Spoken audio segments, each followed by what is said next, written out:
Бәріне сәлем. Бүгінгі тақырыбымыз дәрежелік функционалдық қатарлар, қатарлардың жинақтылығы. Сонымен кеттік ары қарай. Бізде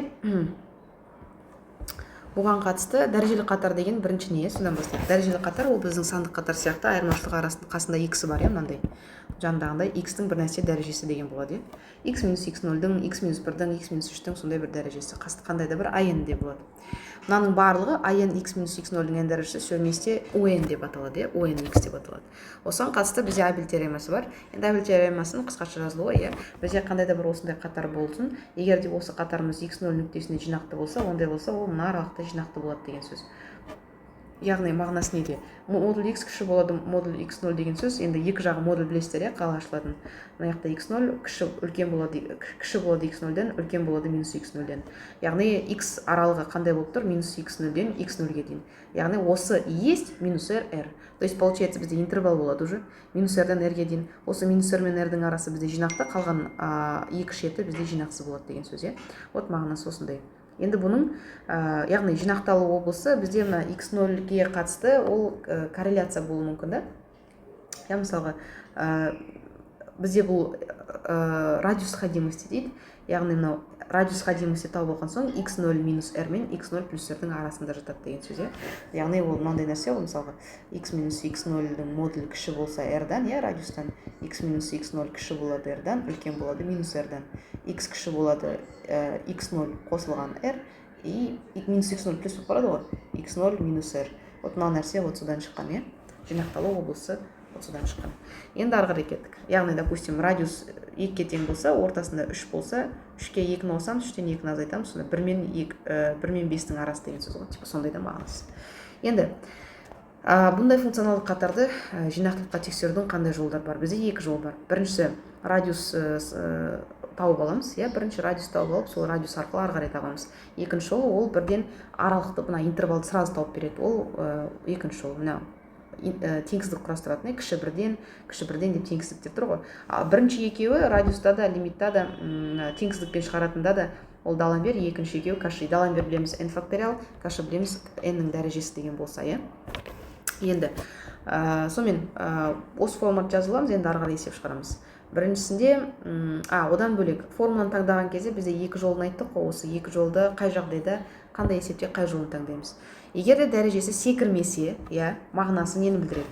Мысалы, қатар 2-ның n, x-тің n дәрежесі болса, n-нің орнына 1-ді қойсаң 2-ның 1, x-тің 1, қосылған 2-ның 2, x-тің 2, қосылған 2-ның 3, x-тің 3 деп кете береді ғой. То есть дәрежелер не істеп жатыр? Секіріп жатқан жоқ. 1, 2, 3, 4 деп кете береді. Ондай жағдайда біз бірінші жолды қолдана берсек болады екен. Вообще мүмкіндік бар болса, дәреже секірмесе, сразу 1-ді қолданамыз. Неге? Себебі 1-ді шығару оңайырақ, тезірек, Сондықтан сразу бірінші формаға саламыз. По возможности 1-ді қолдануға болса, біріншісін қолданамыз. Мысалға, даже мынандай қатар болса, мысалға x-тің какой-то 3-тің n дәрежесі, например, x-тің n плюс 7 болса, n-нің орнына 1-ді қойсаң 3-тің 1, 1-ге 7-ні қойсаң 8, x-тің 8. 3-тің квадраты, потом x-тің орнына 2-ні қойсаң 9, потом x-тің 10 деп кете береді ғой. То есть, получается, 8-ден басталып тұр дәрежесі, но дәрежесі ары қарай секіріп жатқан жоқ, 8, 9, 10, 11, 12 деп кете береді. Бұл жағдайда да біріншісін қолдана бере алады екенбіз, Екіншісін қай жағдайда қолданамыз? Екіншісін біз егер де дәрежелер секірсе, яғни 2-ның n көбейтілген x-тің 3-ен дәрежесі болса, например, x-тің орнына 1-ді қойсақ, 2-ның 1 көбейтілген x-тің 3 көбейтілген 1, яғни 3, 2-ның 2, x-тің 6, 2-ның 3, x-тің 9, не істеп жатыр? Дәрежесі секіріп кетті. Мына x-тің 3 мен x-тің 6 дәрежесінің ортасында 4 пен 5 қалып қалды. Мында 7 мен 8 қалып қалды. Сөйтіп секіріп жатыр, бұлар? Дәреже секіріп жатыр. Яғни бұны біріншісімен шығара алмайсың деген сөз. Шығарасын бұны екіншісімен. Вообще екіншісі өте универсальный метод, он любой функционалдық қатарды екінші жолмен шығара беруге болады. Любойын шығара беруге болады. Просто егер секірмейтін болса, еще и біріншісімен шығаруға болады. Мүмкіндік болса біріншісімен шығарамыз, себебі ол оңайырақ, тезірек, Вот мағынасы осындай. Сонымен осылай таңдайды екенбіз, Ары қарай кеттік. Сонымен бірінші мысал. Біріншіден нені байқаймыз? 2-ның n дәрежесі, x-тің n дәрежесі бөлінген 2n плюс 3-тің n дәрежесі дейді. Мына жақта выделять етіп жазбасақ болады, қай сайын 2-ның n бөлінген 3-тің n плюс 3-тің n дәрежесі, ол бізде an болып тұр, Вот мынау бізде an болып тұр, мынау xn все вместе бұл он, иә, вот сондай. Енді дәрежесі не істейді? Секірмейді. X-тің орнына 1-ді қойсаң x-тің 1, x-тің 2, x-тің 3 болып кетіп жатыр. Значит, бірінші жолды қолдансақ болады деген сөз. Одан кейін бізде бірінші жолдың екінші формуласы бар, иә, вот радиус an бөлінген an плюс 1 лимит, екіншісінде 1 бөлінген an, мынау каши, иә, 1 бөлінген n түбірасын алатын. Енді біз не байқаймыз? Біз байқаймыз, мына жағдайда екеуінде де n дәрежесі бар, значит, бізге больше каши келеді, иә. Мына формулады байқасаңыздар, біздің ана сандық қатарда керісінше an плюс 1-ді an-ге бөлішедік қой. Мына функционалдық қатарда наоборот an-ды an плюс 1-ге бөлеміз. Кашида тоже просто an-ды n дәрежелі түбірге ала салушы едік қой, бұл оны төңкеріп алады да. Вот формуланы естіп жаттап алсақ болады, иә. Сонымен мына есепте біз кашиды қолданамыз дедік, формуласына сонымен салайық. Сонда не болады енді? Лимит n ұмтылған кезде шексіздікке 1 бөлінген an, яғни n дәрежелі түбірге аламыз, иә, an-ды. Енді ладно, пока асықпай жаза берейік. 2-ның n, an деген мынау x-сіз, иә, x-ін қосып жүрмеңіздер.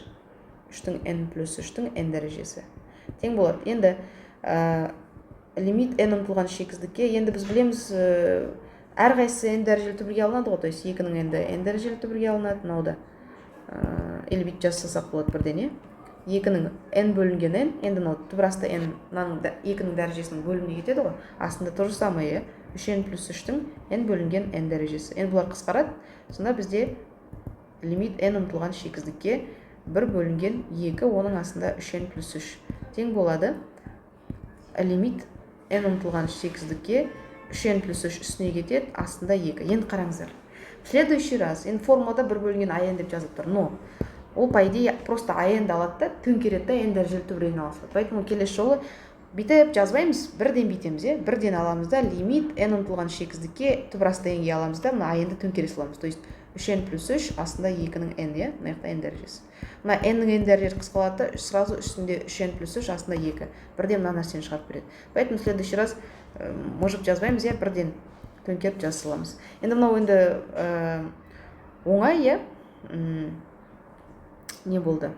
2-ның n дәрежесі. Төңкерілді, бізде мына нәрсе шықты. Енді ары қарай. Лимит n ұмтылған кезінде шексіздікке бізде не пайда болды? Бізде пайда болды, мынау неге 3n болып кеткен? Мынау 2n ғой, иә, мынау 2n, мынау да 2n. Получается 2n плюс 3 бөлінген 2, иә. Енді n шексіздікке ұмтылса, мынау бізге шексіздікке ұмтылады деген сөз, иә. Яғни біздің радиусымыз шексіздік болғандықтан, иә, мынау бізде радиус тауып жатырмыз ғой, бір радиусын табудың формуласы. Бізде получается x-іміз неменен арасында жатыр екен. X бізде айттық қой бағанағы минус r менен, то есть x-тің модулі кіші болады бізде r-дан, яғни x кіші r-дан үлкен минус r-дан, иә. Яғни x-іміз кіші болады екен шексіздіктен, үлкен минус шексіздіктен. Сонда біздің x-іміз минус шексіздіктен плюс шексіздікке дейін арасында жинақты екен. Сонда жинақталу облысы дейді ғой, жинақталу облысын тап десе, вот осыны айтады екен. Сонымен жинақталу облысы немесе область сходимости дейді, минус шексізден плюс шексіздікке дейін. Есебіміз осылай екен. Есеп шықты. Келесі есеп, келесі түрі ол мынандай. Мысалға мынандай есеп болса, бұны қалай шығарамыз? Опять же, x-тің дәрежесіне қараймыз, x-тің орнына 1-ді берсең, x-тің 2 дәрежесі, 2-ні берсең, x-тің 4 дәрежесі, 6 дәрежесі кете береді. X не істеп жатыр? Секіріп жатыр, 5 жоқ, 3 жоқ. Значит, біз уже бағана радиуспен шығара алмаймыз, біз оны екінші формамен шығаруымыз керек. Общий не көріп тұрмыз, мына жақта n деген дәрежені көріп тұрмыз, значит, бұны да общий теңсіздікпен шығатынның несімен шығарамыз? Кашимен шығарамыз, вот мына формамен шығарады екенбіз. Сонда бұл не істейміз? O x-тан n дәрежелі түбір алып, осының лимиті кіші бірден деп теңсіздік шығарамыз. Яғни бізде лимит n ұмтылған шексіздікке on x деп тұрған, яқта мынаның барлығы бірге on. an десе, ол тек қана 2-ның n алатын едік. Мынаның барлығы бірге on. 2-ның n, x-тің 2n модульда кіші болады бірден дейміз, осыны шығарамыз. Енді n ұмтылған кезінде бізде шексіздікке біз нені байқаймыз? Мына жақта осыны аламыз да, n дәрежелі түбірге аламыз, иә? n дәрежелі түбірге аламыз. Сондай болса не болады? Мына жақтан бірден қысқартып жіберейік. n мен n-ні қысқарады, мына n мен 2n-ның n-ні қысқарады, сонда бізде не қалады екен? Лимит, енді n-дер қысқарып кетті ғой, лимит n ұмтылғанда шексіздікке. Поэтому лимитті уже алып тастасақ болады, себебі n бітіп қалды, n жоқ уже. Бізде қалады ортасында 2 көбейтілген x-тің квадраты модульді кіші болады 1-ден. Енді мына жақта біз модульді просто ала салсақ болады. Неге? Себебі x-іміз бізде квадратта тұр ғой, а любой санның квадраттасаң оң сан шығады. Поэтому модульді просто бүйтіп ала салсақ болады. Енді x квадрат сонда кіші болады 1 бөлінген 2-ден. Бұны сол жаққа өткізейін. X квадрат минус 1 бөлінген 2 тең болады кіші болады 0-ден. Енді мынау түбірасты 1 бөлінген түбірасты 2 не деп жазсам болады? 1 бөлінген түбірасты 2-нің квадраты деп алсам болады. Ол квадраттасаң қайтадан 2-ден 1 шығады. А квадрат минус b квадрат басалсақ, x минус 1 бөлінген түбірасты 2, x плюс 1 бөлінген түбірасты 2 кіші болады 0-ден. Енді мына жақта жеке-жеке 0-ге теңестіреміз. x минус 1 бөлінген түбірасты 2 тең 0-ге, x плюс 1 бөлінген түбірасты 2 тең 0-ге, x тең болады 1 бөлінген түбірасты 2, x тең болады минус 1 бөлінген түбірасты 2. Осы екеуін алып интервалға салам енді. Бізде болады минус 1 бөлінген түбірасты 2, бізде болады 1 бөлінген түбірасты 2. Енді бізге керек кіші 0-ге қарап тұрса ортасын бояймыз, ортасын бояймыз. Сонымен бізде боялып тұрған аймақ мына аралық, сонда x-іміз бізде минус 1 бөлінген түбірасты 2-ден 1 бөлінген түбірасты 2-ге аралығында жинақты екен. Осы область ходимости деген осы. Енді мынау есеп до конца біткен жоқ. Алдыңғы есепте осы x аралық тапқан соң тоқтай салдық. Неге? Себебі ол шексіздіктер болды. Екі жақ плюс минус шексіздік болды да, біз қоя салдық. Егер конкретный мән болса, біз ары қарай нені табуымыз керек? Ары қарай біз мына жақшаның тік жақша бола ма, жай жақша бола ма табуымыз керек. Ол нені білдіреді? Егер тік жақша болса, значит біз мына аралықта окей, x-іміз жинақты қатарымыз. Но именно конкретно минус 2-ден 1 минус түбірасты 2-ден 1 мен плюс түбірасты 2-ден 1 деген нүктелерде функциямыз жинақты бола ма, жинақсыз бола ма, соны тексеруіміз керек дополнительно. Бұл екінші шаг. Сонымен аралықты таптық, енді ары қарай әрбір нүктені тексереміз. Сондықтан мен мына жақта кішкене орын босатып, мынаны өшіре салам. Сонымен ары қарай не істейміз енді? Ары қарай әрбір нүктені тексереміз. Біріншісі x1 тең болады минус 1 бөлінген түбірасты 2-ні тексерейік. Ол кезде қалай тексереміз? Просто мына қатарға обратно x-тің орнына апарып мынаны қоя саламыз. Яғни қатар n тең 0-ден шексіздікке дейін 2-нің n, мына жақта минус 1 бөлінген түбірасты 2-нің 2n дәрежесі. Мынау 2n дәрежесінен квадраттап жіберейін. Сонда қатар 2-нің n дәрежесі, енді минус 1 бөлінген түбірасты 2-нің квадраттасаң бәрі плюстан шығады. 1 бөлінген түбірасты 2-нің квадраттасаң 2 болады, соның n дәрежесі қалады. Мынау 2n қысқарады, сонда бізде не болады? Қатар n тең 0-ден шексіздікке дейін 1 қалады. Енді қараңыздар, мынау 1 дейді, ары қарай адамдар түсінбей қалады не істеуге болатын. Енді 1 деген сөз нені білдіреді? 1 деген сөз ол n-нің 0 дәрежесі ғой. Любой сан 0 дәрежесі 1-ді береді. n-нің орнына 0-ді берсең, яғни 1-ді берсең, 0-дің 0 дәрежесі қосылған, 1-дің 0 дәрежесі қосылған, 2-нің 0 дәрежесі, осындай қатар кете береді ғой, по идее. Өйстіп бұл қатарымыз кете береді. Енді бұл қатарымыз 1 қосылған, 1 қосылған, 1 қосылған деп кете береді ғой. Өйстіп кете беретін қатар деген сөз ғой мағынасы. Енді бұл шексіздікке ұмтылады, бұл енді жинақсыз екен көрініп тұр. Бұны даже мысалы қажеттілік шартпен де тексерсек болады. Лимит n ұмтылған кезінде шексіздікке n-нің 0 дәрежесі. Шексіздің 0 дәрежесі ол біз 1 дейміз да, бұл 0-ге тең емес, значит қатарымыз жинақсыз. Бұл нені білдіреді? Яғни біздің мына x минус 1 бөлінген түбірасты 2 деп тұр ғой. Сол жерде бұл жай жақша болады деген сөз. Ары қарай біз тексереміз, енді x тең болған кезінде 1 бөлінген түбірасты 2-нің өзіне. Тут енді плюс-минус то же самое, n тең 0-ден шексіздікке дейін 2-нің n дәрежесі x-тің орнына апарып түбірасты осыны қоямын. Мына жақта тура сол нәрсе шығады, 2-нің n дәрежесі 1 бөлінген түбірасты 2-ні квадраттасаң 1 бөлінген 2 n дәрежесі. Бұл бізге қатар 1-ді береді, а біз бұны шығарып қойғанбыз мына жақта, жинақсыз. Ол бізде жинақсыз. Жинақсыз болса, значит 1 бөлінген түбірасты 2 деген екінші нүктесінде тоже жай жақша деген сөз. Сонымен біздің окончательный жауабымыз мынау екен. X-тың жинақталу облысы жай жақша екеуі де минус түбірасты 2-ден 1 и плюс түбірасты 2-ден 1 екен. Кеттік үшінші жағдайы. Енді біз получается радиус ходимостьмен жағдайын шығардық. Теңсіздікпен шығатын есебінде шығардық. Мынау үшінші есеп. Мына үшінші есепті негізі ана екі жолдың любоймен шығарсақ болады, Неге? Себебі дәреже секірмейді ғой, мынау x минус 4-тің несі болады? 1 дәрежесі болады, x минус 4-тің 2 дәрежесі болады, дәреже секіріп жатқан жоқ. Значит, бірінші жолмен сразу радиус тауып, немесе бірден аралық табатын екінші жолмен шығарсақ болады. Енді біз радиус табумен оңайырақ дедік, біз сонымен таба саламыз. Сонда бізде не болады екен? Бізде мынандай нәрсе болады. Опять же n факториал көрсек, ол бізге даламбер. Ол жақта даламбер бойынша радиустың формуласы лимит n ұмтылған шексіздікке сандық қатардың даламберіне наоборот, то есть ан наоборот үстінде тұрады, астында ан плюс 1 тұрады модуль. Өйстіп табатынбыз. Яғни лимит n ұмтылған кезінде шексіздікке үстіне ан, то есть ан дегеніміз не? X жоқсыз, то есть мынау бөлігі ан. Все вместе он. Так, n факториал астында n плюс 1-дің факториалы тұрады. Тең болады. Енді мынау өте оңай, в принципе, то есть n факториал астындағы n факториал көбейтілген n плюс 1 деп жазсам болады ғой. n факториал қысқарады. 1 бөлінген n плюс 1 қалады. n-нің орнын шексіздікке ұмтылдырсаң, 1 бөлінген шексіздік, яғни 0. Енді даламбер бойынша q бізде, даламберден бұрын. Радиус таптық қой, бізде радиус получается 0 білдіреді. Бұл нені білдіреді бізге? Бұл бізге мынаны білдіреді. Біз до этого бүйтіп едік қой. Мысалға радиус, мысалға алдыңғы есептерде, допустим, 2 шықты, біз айтамыз, значит 2 мен минус 2-нің арасы дейтіміз, шексіздік болса, плюс минус шексіздік. Енді 0 болып тұр, плюс минус 0 дегеннен бұрын біз енді былай істейміз. До этого, мына есептерде, мысалға бірінші есепте, біз бірден шексіздік на модуль x кіші r-дан, яғни x кіші шексіздіктен деп жаза салдық, себебі мына бізде негізі жалпы түрі бұландай еді ғой. Вот x минус x0. Бізде x-тің квадраты x-тің n дәрежесі деп тұрды. Сондықтан бізде x0 бізде 0 болып тұр біздің есебімізде. То есть получается мына есепте бізде x минус 0-дің n дәрежесі болып тұр да негізі. Поэтому x0 0 болып тұр. Бірақ біздің қазіргі есебімізде шығарып жатқан, бізде x0-міз 0 емес.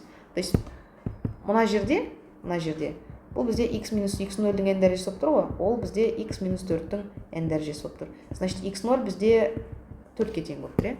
Сонда, ал бізде Абель теоремасы бойынша не деп едік? X минус x0-дің модулі кіші болады радиустан дедік. Яғни x минус 4-дің модулі кіші болады 0-ден. Енді x минус 4 кіші болады 0-ден, үлкен болады 0-ден, екі жағына плюс минус 0 бәрі 0 ғой. Енді екі жаққа да 4 қосылады, 4-ке 0-ді қоссаң 4, 0-ге 4-ді қоссаң 4, x кіші 4-тен, үлкен 4-тен бұл нені білдіреді? То есть интервал емес қой, 1-ден 2-ке дейін, 3-тен 4-ке дейін дегенде интервал емес. Обозначает x бізде жинақты болады, только конкретно 4 деген нүктеде ғана біздің функционалдық қатарымыз жинақты болады. То есть бірақ нүктеде жинақты бола алады екен. Мынау сондай жағдай. Келесі. 4-ші есеп. Тоже, x плюс 1-дің n дәрежесі, n-нің орнына 1-ді берсек не болады? Дәреже не істейді? Секірмейді, x плюс 1-дің 1 дәрежесі, 2 дәрежесі, 3 дәрежесі кете береді. Значит, сразу радиуспен қолдансақ болады. 4-дің n дәрежесін көріп тұрмын, яғни бұл бізге нені білдіреді? Яғни бұл бізге кашиді қолданамыз. Сонда r тең болады лимит n ұмтылған шексіздікке 1 бөлінген ан тұбырасында, яғни ан төңкереміз. Мына жақта ан не болып тұр енді? 1 бөлінген 4-тің n дәрежесі болып тұр, мынау ан болып тұр, x плюс 1-дің n дәрежесі. Бұны төңкерсек 4-тің n дәрежесі бөлінген 1, либо 4-тің n дәрежесі болады. Осыны n дәрежелі түбірге аламыз. Мынау екеуі қысқарады, n-нен 4-тің өзі қалады. Радиус 4-ке тең. Сонда бізде x плюс 1-іміз, модулі кіші болады 4-тен, яғни x плюс 1 кіші болады 4-тен, үлкен болады минус 4-тен. Бір екі жаққа барса 4 минус 1, минус 4 минус 1, яғни x кіші болады 3-тен, үлкен болады минус 5-тен. Получается, бізде жинақталу аралығы минус 5-тен 3-ке дейін. Енді біз конкретно минус 5 пен 3 деген нүктесін жеке-жеке тексереміз. Яғни x тең болса бізде минус 5-ке, x-тің орнына апарып минус 5-ті қоямын, яғни қатар минус 5 плюс 1-дің n дәрежесі. Минус 5-ке плюс 1-ді қоссам минус 4, минус 4-тің n дәрежесі, астында 4-тің n. Енді мынау не болады? Мынау бізде бүйтіп жазсам болады ғой, минус 4-тің n дәрежесін мен минус қатар дейін, минус 1-дің n дәрежесі көбейтілген 4-тің n дәрежесі, астында 4-тің n дәрежесі деп жазсам болады ғой, жеке-жеке дәрежеге жасап жіберді, минустікі и 4-тің дәрежесі. 4-тің n 4-тің n қысқарады, сонда бізде қалады минус 1-дің n дәрежесі. Енді n тең 1-ден плюс x-ке. На қатар, даже лимит n ұмтылған кезде шексіздікке қажеттілік шартпен тексерсек, минус 1-дің n дәрежесі, минус 1-дің шексіздік дәрежесі, бұл енді ол либо плюс 1-ге, либо минус 1-ге жинақталады. Яғни бұл қатарымыз явно 0-ге тең емес, яғни бұл бізде жинақсыз. Бұны даже минус 1-дің дәрежесін лейбниспен тексеруші едік қой дейтіндер болса да орындалмайды лейбниц. Бірінші жарайды ауыспалы таңбалы бар, екінші ол кеммел емес қой, минус 1-дің n-нің орнына 1 дейтін берсең, минус 1 плюс 1, минус 1 плюс 1 кеммел емес, екінші шарт орындалмайды, тоже автоматтан жинақсыз. Енді x тең болған кезде 3 деген нүктеде сумма 3 плюс 1-дің n дәрежесі иә, яғни бірден жаза салайық. 4-тің n дәрежесі астында 4-тің n дәрежесі қысқарады. Бұл бізде сумма бізде бір. Алдыңғы бастапқы есепте шығардық. Бұл бізде жинақсыз дедік, иә. Бұл бізде жинақсыз. Сонымен получается 2 нүктеде де жай жақша қалып қалады екен. Мынау бізде жауабымыз, иә. Яғни -1-ден 3-ке дейін жай жақша біздің функционалдық қатарымыз осы абақта жинақты екен. Келесі жағдайға қарастырайық. Келесі жағдай міне мынандай есеп, иә. Бұл есепте кішкене айырмашылығы мына жағында. Бізде функциямыз не болып тұр? Бізде функциямыз мынандай болып тұр да. Бізде до этого мынандай еді ғой, x-1-дің n дәрежесі, иә, x-тің n дәрежесі, а тут целый функция. Мысалға, мынау дегеніміз ол қатар n көбейтілген 5-тің 1 бөлінген 3 минус x-тің общий n дәрежесі болып тұр ғой, то есть fx-тің n дәрежесі. То есть бізде бұлар сандық дәрежелік қатар бүйтіп күрделеніп келе бере алады екен. Мысалы біз общий түрі былай дедік қой, сумма n тең 0-ден x-ге дейін, а n x минус x0-дің n дәрежесі. Бұл оказывается может и былай келуге. А n f x минус x0-дің n дәрежесі болып келе бере алады екен. Ну, как раз таки вот сондай жағдай. Бұл есепті қалай шығарамыз? Ну, давайте екінші жолмен шығарайық. Бірінші радиуспен біраз шығардық. Екінші жолмен, яғни модульге алып теңсіздік арқылы шығарылатынмен қарастырайық. Сонымен общий n дәрежесін көріп тұрмыз, бірден не істейміз, бірден кашиға саламыз. Яғни лимит n ұмтылған кезінде шексіздікке мынаны n көбейтілген 5-тің 1 бөлінген 3 минус x-тің общий n дәрежесін n дәрежелі түбірге аламын. Кіші болу керек бірден. Сонда лимит n ұмтылған жеке-жеке дәрежесіне шығарса, n-нің мынаяқта бір дәрежесі 1 бөлінген n болады, 5 3 минус x-тің мынаяқта n бөлінген n. n дәрі қысқарады, осындай дәреже болады, кіші бірден. Енді n шексіздікке ұмтылса не дедік? Мынау бізде 1 бөлінген шексіздік болады, ол бізде 0, кез келген санның 0 дәрежесі 1-ге тең, значит мынадан бізде 1 шығады. Сонда бізде мынадан мына лимиттан тек қана 1 бөлінген 5-тің 1 бөлінген 3 минус x дәрежесі ғана қалады екен. Енді неге лимит жоқ болып кетті? Себебі енді бізге лимит n-ға қатысты ғой, n жоқ болып қалды, значит лимит керек емес. Бұл x деген ол лимитқа қатысы жоқ. n бөлек x бөлек. Осының модулі кіші болады бізден бірден. Сонда 5-тің 1 бөлінген 3 минус x-і кіші болады бізде бірден, үлкен болады бізде минус бірден. Енді бұндай теңдеу шығару білеміз ғой, a-ның x дәрежесі тең b болса, бұл бізде x тең болады логарифм a негізді b-ға. Яғни мынаны түсірейін, ортасына 1 бөлінген 3 минус x кіші болады логарифм 5 негізді бірден, үлкен болады логарифм 5 негізді минус бірден. Енді қараңыздар, логарифм 5 негізді минус бірден деген кезінде бізде мынаяқта мынандай нәрсе, логарифм бізде біз білеміз, b мектептен білеміз, теріс сан болмау керек, b үлкен болу керек 0-ден. То есть мынандай нәрсені біз қабылдамайды екенбіз, минус бірден аралықты қабылдамаймыз, сонда бізде мынаны алмаймыз. Себебі b теріс сан болмайды, мынандай мән жоқ. Тек қана бізде мына бөлігі ғана қалады. Біз білеміз, 1 бөлінген 3 минус x кіші болады логарифм 5 негізді 5-тің 0 дәрежесі деп алсам болады ғой. Яғни мынадан бізде 0 шығады. Сонда 1 бөлінген 3 минус x кіші болады 0-ден. Ол білеміз, логарифм a негізді a болса қысқарады, төбесінде 0 ғана қалады да. Кіші болады 0-ден. Енді бұл теңсіздікті шығару білеміз ғой. 3 минус x тең емес болады 0-ге, x тең емес болады 3-ге. Осыны интервалға саламыз. Где-то 3 деген нүкте болады. Мұндан 0-ді алып функцияға қойсам, плюс шығады. Мынаяғы, значит, бізде минус шығады. Бізге 0-ге қарап тұр, значит, бізге теріс аймағы керек. Яғни бізге мына аралық керек. Сонда біз жазады екенбіз, x тиісті 3-тен плюс шексіздікке дейін біздің аралығымыз жинақты болады деп. Енді бізде 3 деген нүктенің өзі никак бола алмайды, ол нүктеде ол никак жинақты болмайды, оны тексерудің шексіздік понятный дело тексермейміз, шексіздік ол всегда жайрақша. 3-тің өзін тексермейміз, себебі мына x-тің орнына паркасы 3-ті қойсақ, бізде не болады? 3 минус 3, яғни 0 болып кетеді. Санды 0-ге бөлуге болмайды дейміз, сондықтан 3 деген нүктенің өзін қабылдамаймыз, ол жақта ол жинақсыз болып тұра береді, жай жақша болып тұра береді. Сонда мына бізде окончательный жауап екен. То есть осындай функциямен келсе, бірден осы екінші жолмен UN-мен шығаратын екінші жолмен теңсіздік арқылы шығаратын жолмен бірден шығара саламыз, Сонымен қосымша есептер мынау функционалдық қатарға тоже Берман кітабынан алынған. Берман кітабының решениялары бар, астында жауап берілген. Осымен попрактиковаться етіп өздеріңіз шығарып көріңіздер.